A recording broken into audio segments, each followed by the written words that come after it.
மயிலாடுதுறையை உலுக்கிய வன்னியர் சங்க பிரமுகர் கொலை வழக்கு. முன்விரோதம் காரணமாக இளைஞரின் முகத்தை சிதைத்து வெட்டி சாய்த்த பயங்கரம். கொலையாளிகள் உட்பட 22 பேரை தட்டி தூக்கிய காவல்துறையினர். 3 வருடங்களுக்கு பிறகு குற்றவாளிகளுக்கு நீதிமன்றம் வழங்கிய அதிரடி தீர்ப்பு என்ன?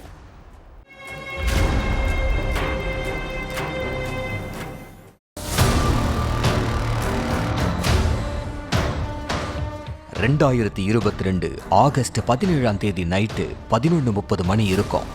25 வயசு இளைஞரை நடு ரோட்ல வச்சு கிட்டத்தட்ட 22 பேர் சேர்ந்து கொடூரமான முறையில அரிவாளால வெட்டி துடிக்க துடிக்க கொலை செஞ்ச சம்பவம் அன்னைக்கு மயிலாடுதுறையையே உலுக்கி இருந்துச்சு. மயிலாடுதுறையில கொத்த தெருவை சேர்ந்த கண்ணனுக்கும் கலைஞர் நகரை சேர்ந்த கதிரவனுக்கும் இடையில கடந்த சில வருஷமாவே யாரு கெத்துங்கிற போட்டி நடந்துட்டு இருந்திருக்கு. இந்த போட்டி தான் ஒரு கட்டத்துல மோதலா மாறி கடைசியில கொலை வரைக்கும் போயிருக்கு. ஒரு கொலைக்கு பழிக்கு பழியா இன்னொரு கொலை, அந்த கொலைக்கு ரிவெஞ்சா மற்றொரு கொலைன்னு இதுவரைக்கும் 2 உயிர் பறி போயிருக்கு. ஊருக்குள்ள யாரோட சாதி பெருசுங்கிறது தான் இந்த கொலைக்கு ஆரம்ப புள்ளியே. ஒரு நாள் மயிலாடுதுறை பஸ் ஸ்டாண்டு பக்கத்துல உள்ள ஹோட்டல்ல கதிரவனும் அவனோட கூட்டாளியும் உட்கார்ந்து சாப்பிட்டுக்கிட்டு இருந்திருக்காங்க. அப்ப கண்ணனும் தன்னோட கூட்டாளிகளோட அந்த ஹோட்டலுக்கு சாப்பிட போக அங்கிருந்த கதிரவனோட சாதி பெயரை சொல்லி கண்ணன் ஏளனமா பேசி இருக்காரு. அப்படியே 2 பேருக்கும் இடையில ஏற்பட்ட வாக்குவாதம் கைகலப்புல முடிஞ்சிருக்கு. இது தொடர்பா கண்ணன் மேல கதிரவன் போலீஸ்ல கம்ப்ளைண்ட் கொடுக்கவே அந்த புகார் அடிப்படையில கண்ணன் மேல வழக்கு பதிவு பண்ண போலீஸ் அவரை அரெஸ்ட் பண்ணிட்டாங்க. மயிலாடுதுறை முன்னாள் வன்னியர் சங்க நகர செயலாளர் பொறுப்பில் இருந்த கண்ணன் மேல ஏற்கனவே அடிதடி கொலை வழக்குகள் இருந்ததுனால குண்டாஸ் வழக்கு பதிவு பண்ணி சிறையில அடைச்சிட்டாங்க. ஜெயிலுக்கு போன 15 நாள்ல ஜாமீன்ல வெளியில வந்த கண்ணன் மறுபடியும் கதிரவன் கிட்ட தகராறு பண்ணதா சொல்லப்படுது. இந்த 2 கேங்கோட பிரச்சனை இன்ஸ்டாகிராம்லயும் பூதாகரமா வெடிக்க ஆரம்பிச்சது. வன்னியர் சமூகத்தை இழிவுபடுத்துற மாதிரி கதிரவன் கூட்டாளிகள் ரீல்ஸ் போட, அதுக்கு பதிலடி கொடுக்கிற விதமா கதிரவன் சமூகத்தை இழிவுபடுத்துற மாதிரி கண்ணன் கூட்டாளிகள் ரீல்ஸ் போடன்னு நாளுக்கு நாள் இரு தரப்புக்கும் இடையில பிரச்சனை நீண்டுகிட்டே போயிருக்கு. சம்பவத்தன்னைக்கு கண்ணனுக்கு போன் பண்ண கதிரவன் தைரியமான ஆளா இருந்தா என் ஏரியாவில வந்து பேசுன்னு சொல்லி இருக்கான். கண்ணனும் தன்னோட ஒரே ஒரு நண்பனை கூட்டிக்கிட்டு போயிருக்காரு. அப்படி போன இடத்துல கண்ணன் கொஞ்சம் கூட எதிர்பார்க்காத சம்பவம் நடந்துச்சுன்னு தான் சொல்லணும்.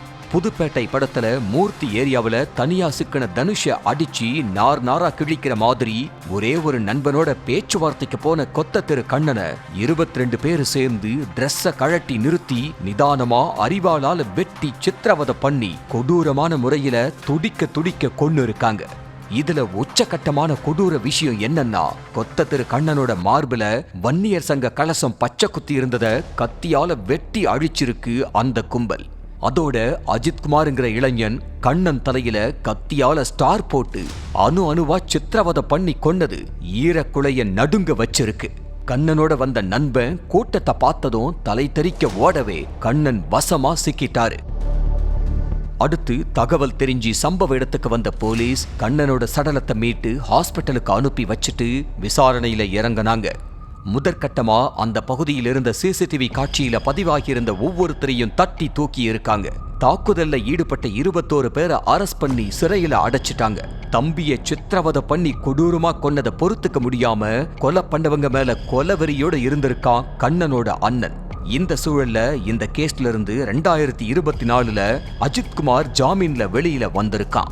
இந்த விஷயம் கண்ணனோட அண்ணனுக்கு தெரிய வரவே அஜித்குமாரோட கருவறுக்க ஸ்கெட்ச் போட்டிருக்கான். அஜித்குமார் மார்ச் 20ஆம் தேதி வீட்டு பக்கத்துல உள்ள கடைக்கு நடந்து போயிருக்கான். அப்ப கூட்டாளிகளோட அங்க வந்த கண்ணனோட அண்ணன் அஜித்குமாரை சுத்து போட்டு தலைய துண்டா வெட்டி கொடூரமான முறையில கொன்னு இருக்காங்க. இந்த 2 கேஸும் மயிலாடுதுறை நீதிமன்றத்துல நடந்து வந்த நிலையில கண்ணன் கேஸ்ல 3 வருஷத்துக்கு அப்புறம் தீர்ப்பு வழங்கப்பட்டிருக்கு. அரஸ்டான 21 பேர் நீதிமன்றத்துல ஆஜராக கதிரவன், மகாதேவன், சேது, திவாகர், சந்தோஷ் உட்பட 9 பேருக்கு ஆயுள் தண்டனையும் மற்ற 12 பேரை விடுவிச்சும் நீதிமன்றம் உத்தரவிட்டிருக்கு.